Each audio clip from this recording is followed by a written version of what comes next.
제18호 태풍 미탁이 영동 지역을 강타했습니다. 특히 삼척에는 시간당 100mm가 넘는 물폭탄이 쏟아져 한 명이 숨지고 주택 수십여 채가 물에 잠겼습니다. 강릉과 동해에도 피해가 잇따랐습니다. 동해 중앙시장과 강릉 남대천에 주차된 차량들은 불어난 물로 큰 피해를 입었습니다. 태풍 미탁이 도내 곳곳을 핥히고 지나간 상처가 상당합니다. 영상으로 모았습니다.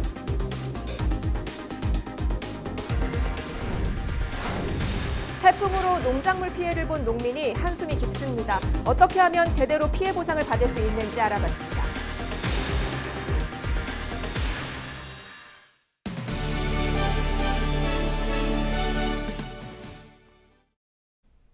시청자 여러분, 안녕하십니까? 헬로티비 뉴스 시작합니다. 오늘의 첫 소식입니다. 제18호 태풍 미탁이 3일 오후 동해안으로 빠져나가면서 영동 지역을 강타했습니다. 특히 삼척 지역은 시간당 100mm가 넘는 물폭탄이 쏟아지면서 한 명이 숨지고 주택 수십여 채가 물에 잠기는 등 심각한 피해를 입었습니다. 보도에 성기석 기자입니다. 산사태가 도로를 덮치며 터널 입구가 완전히 막혔습니다. 양방향 통행이 다 중단돼 차량들은 모두 갈 길을 돌려야 했습니다. 쏟아지는 빗줄기 속에서 도로 당국의 긴급 복구가 이어지지만 무너진 토사의 양이 너무 많아 작업은 밤새 계속됐습니다.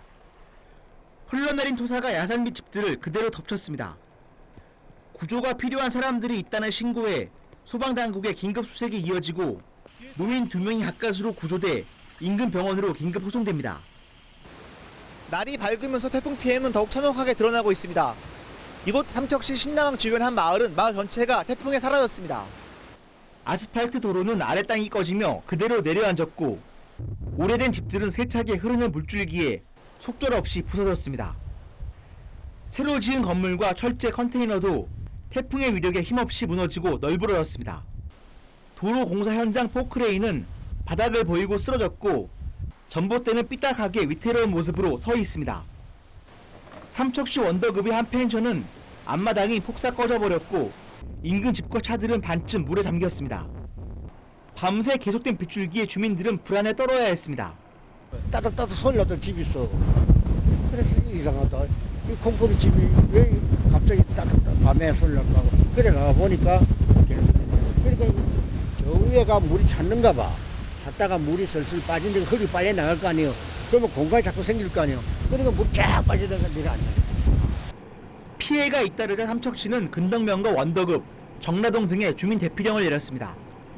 주민 100여 명이 인근 주민자치센터나 마을회관 등으로 대피한 채 뜬 눈으로 밤을 지새워야 했습니다. 도로에 물이 넘치고 배수가 안 돼가지고 평균 40cm 이상씩 물이 고여 있었어요.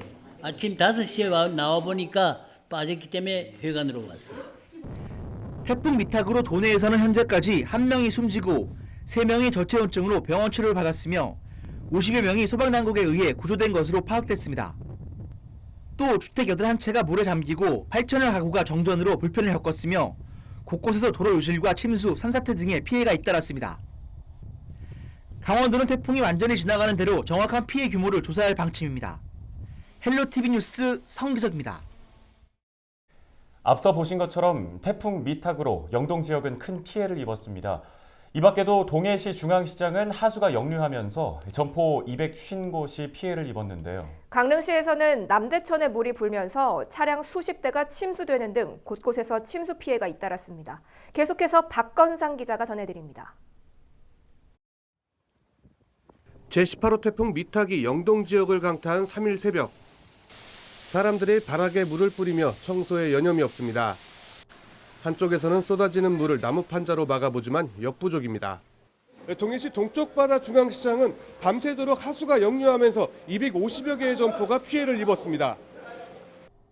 새벽 1시부터 역류한 물은 2시쯤 어른 무릎 위까지 차올랐습니다. 상인들은 밤새워 흙탕물을 치웠지만 6시쯤 또다시 물은 역류했습니다. 밤새 청소를 한 상인들은 계속되는 하수 역류에 망연자실합니다. 역류하는 거는 어쩔 수 없어요. 인력으로 막을 수가 없으니까. 그래. 밤새도록 지금 청소를 다 해놨는데 또 갑자기 비가 와서 갑자기 역류가 되네 지금 현재. 속상하시겠어요? 어떻게 합니까? 또 청소해야지 열심히. 거대한 파도가 해변가를 덮칩니다. 동이튼 후 영동 지역은 강풍까지 불어닥쳤습니다. 동해고속도로 옥계 휴게소 인근에는 강풍과 비로 인해 차량들이 저속으로 주행해야 했습니다. 2일부터 353mm의 비가 내린 강릉 지역의 피해는 더욱 컸습니다. 3일날 12시 10분쯤 강릉시 옥계면의 한 양식장에선 실종됐던 40대 남성이 숨진 채 발견됐습니다. 36곳의 도로가 침수됐으며 주택 53채도 침수 피해를 입었습니다. 남대천에는 수십 대의 차량들이 범람한 물로 침수됐고 오전 6시쯤 포남대교 북단 사거리에는 도로가 침수돼 6대의 차량이 침수 피해를 입고 거리에 멈춰섰습니다. 강릉 지역 도심지는 물론 안목해변과 경포 인근 도로도 침수로 차량이 통제됐습니다. 진안 상가는 침수 피해로 인해 상인들이 소방관들에 의해 구조됐습니다. 특히 3일 강릉 커피축제 개막을 앞두고 태풍이 불어닥치면서 축제 흥행에 차질이 우려되는 상황입니다. 제18호 태풍 미탁은 강한 바람까지 동반했습니다. 최대 풍속으로는 삼척이 초속 34m를 기록했고 강릉 왕산은 초속 22m의 강풍이 불었습니다. 태풍은 오전 9시 울릉도 인근 해상을 지나 낮 12시쯤 한반도를 벗어났지만 비는 한동안 이어졌습니다. 기상청은 6일까지 동해상에 매우 강한 바람과 함께 높은 물결이 이어질 것으로 전망했습니다. 헬로티비 뉴스 박건상입니다.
네, 태풍 피해 현장 보고 오셨는데요.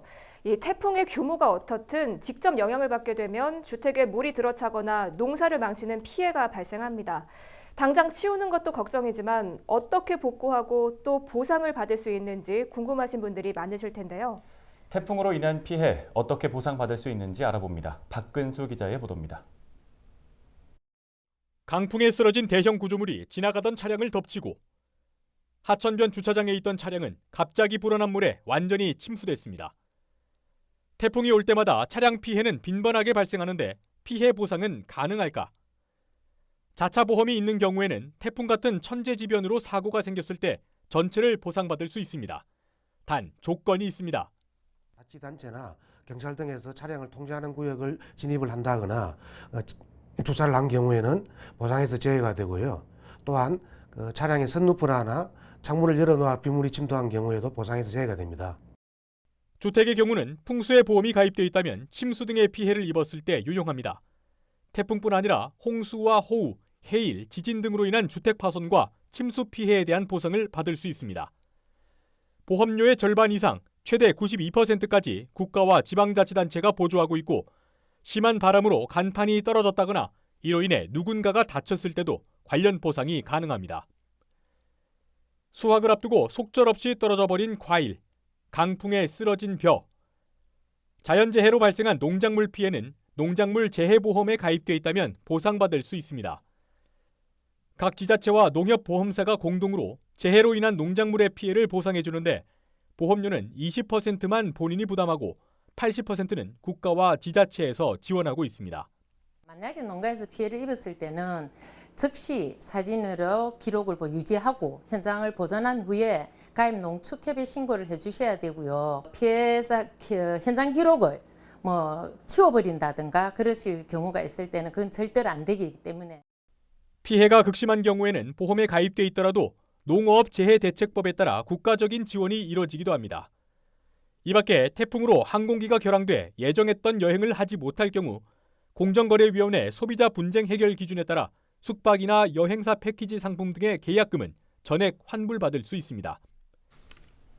한숨나는 태풍 피해, 필요한 보험과 보상 방법 꼼꼼히 확인하시고 자연재해에 대한 대비도 철저히 하시기 바랍니다. 헬로티비 뉴스 박근수입니다. 원주 SRF 열병합발전소 사업자가 신청한 건축 허가를 자진 취하했습니다. 원주시는 발전소 사업자인 원주에너지가 1일자로 발전소 허가 신청을 취하해 즉시 처리했다고 밝혔습니다.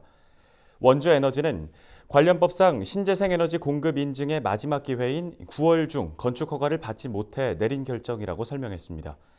한편 원주에너지는 원주시가 내건 보완사항인 부지 확보가 완료되면 사업을 재추진할 것으로 예상되고 있습니다. 원주시의회가 전국 지자체 가운데 처음으로 도시형 소공인 지원 조례를 신설했습니다. 원주시의회는 2일 제212회 임시회를 통해 광문근 의원 등이 공동 발의한 원주시 도시형 소공인 지원에 관한 조례안을 의결했습니다. 도시형 소공인은 근로자 10인 미만의 제조업을 하는 개인이나 기업을 의미하는데요. 소공인은 업종 면에서는 소상인과 다르고 규모 면에서는 중소기업과 차이가 커 사실상 지원 사각지대에 놓여 있었다는 지적입니다. 원주시 관내 소공인 업체는 1,554곳으로 이번 조례 제정에 따라 인력 양성과 마케팅 지원 등을 받을 수 있게 됐습니다. 홍천 지역 민관군이 하나 되는 제10회 홍천군 군인의 날 화합 한마당 행사가 지난 2일 홍천 종합운동장에서 열렸습니다. 홍천군 번영회가 주관한 이번 행사에는 비가 내림에도 불구하고 육군 11사단 등 홍천 지역에 주둔하고 있는 군 장병 3천여 명과 지역 주민 등 모두 5천여 명이 참석했습니다. 당초 행사는 일부 체육 행사와 2부 문화 행사로 진행될 예정이었지만 아프리카 돼지열병 확산에 따라 체육 행사는 취소되고 문화 행사만 진행됐습니다. 이날 10년째 행사를 주관해온 전명준 홍천군 번영회장은 육군 참모총장의 감사패를 받기도 했는데요. 모범 장병과 민관군 화합에 기여한 지역 주민 43명에게는 표창이 전달됐습니다.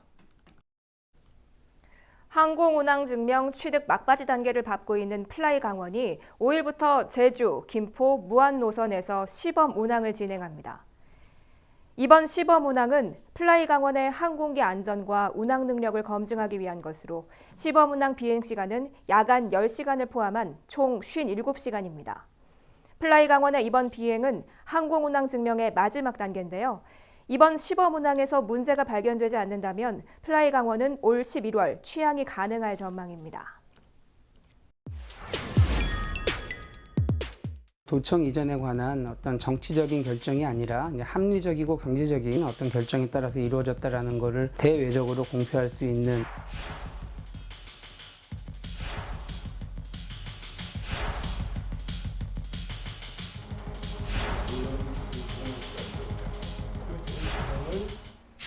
사실 강원도청 위치는 법에 정해져 있는 것도 아니고 처음부터 계속 춘천에 있었던 것도 아닙니다. 통일신라와 고려시대에는 영서지역의 중심지가 춘천이었다가 조선시대에 원주로 갔다가 조선시대 말기에 어떤 그 행정구역 개편이 있었습니다. 그러니까 왕이 임시 궁궐을 이제 설치했는데 그 궁궐터가 현재 도청 위치입니다. 옛 궁궐터에서부터 춘천에서 100년 넘게 도청이 있었기에 어떻게 보면 당연하게 여겨졌던 것일 뿐이죠.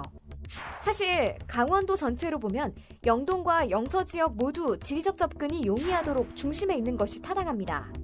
최근 북서쪽에 위치한 춘천에서 강원도청 이전을 요구하는 목소리가 높아지고 있는 것도 이 때문이죠. 건물이 노후화돼 안전진단에서 C등급을 받아 위험성이 있으며 공간이 부족해 도청 기준에도 맞지 않아 신축이 검토되고 있었는데 이전 논란으로 확장된 겁니다. 원주시의회가 먼저 공론화를 제기한 데 이어 원주 사회단체, 화천까지 연이어 도청 이전 이슈에 불을 붙였습니다. 제3지역에서 새로 이제 유치를 한다 그러면 도청만 이전하는 것이 아니고 관련 기관들이 다 이전하고 또 도청과 기관에 종사하는 직원들도 이전을 하기 때문에 어떤 새로운 도시 개념으로 개발을 해야 되고 낙후 지역 입장에서는 어떤 새로운 활력소가 될 수 있는 계기가 되기 때문에 그렇다면 현실적으로 강원도청을 이전한다는 것이 가능할까요? 비용이 많이 드는 일이긴 하지만 가능하지 않은 건 아닙니다.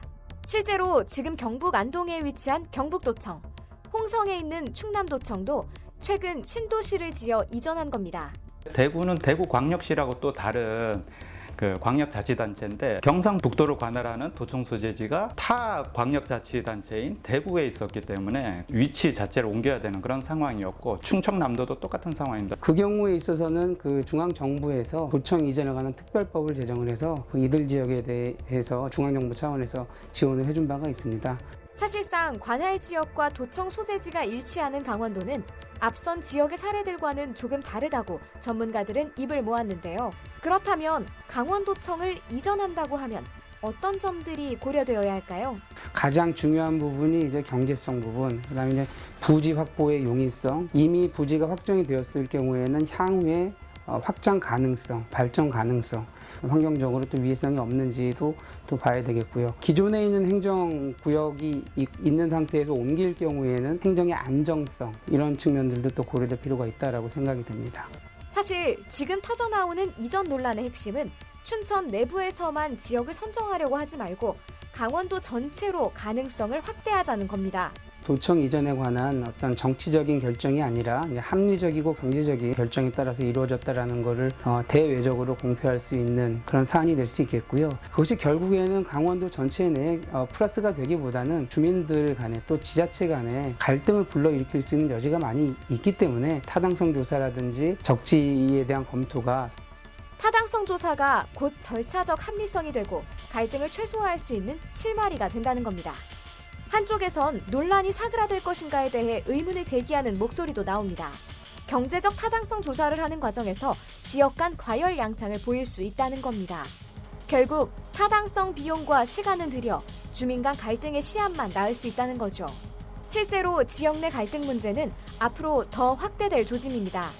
강원도청 이전을 새로운 성장 동력으로 생각하는 지역들과 도청이 없으면 우리는 어떻게 하냐고 목소리를 높이는 춘천 시민들과의 갈등은 더욱 첨예하게 흘러갈 것으로 보입니다.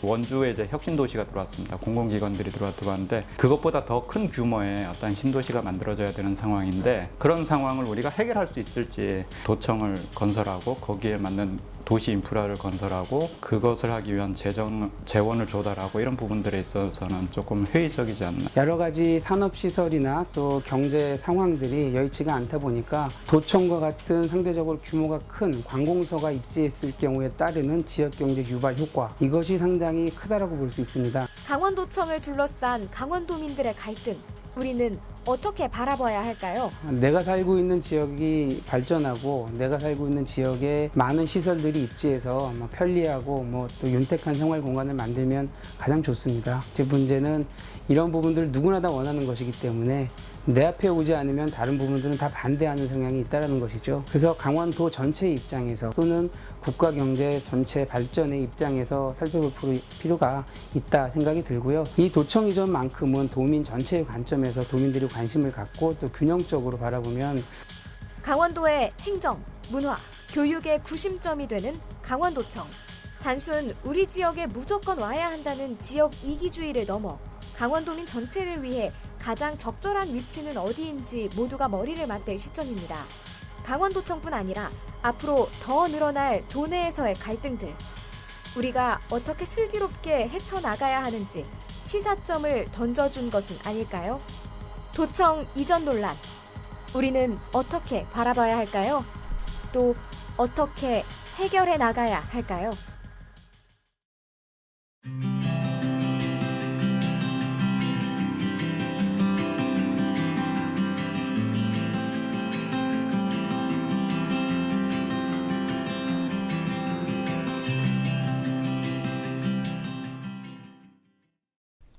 준비한 소식은 여기까지입니다. 저희는 언제나 지역 주민 여러분 곁에 있겠습니다. 시청해주신 여러분 고맙습니다.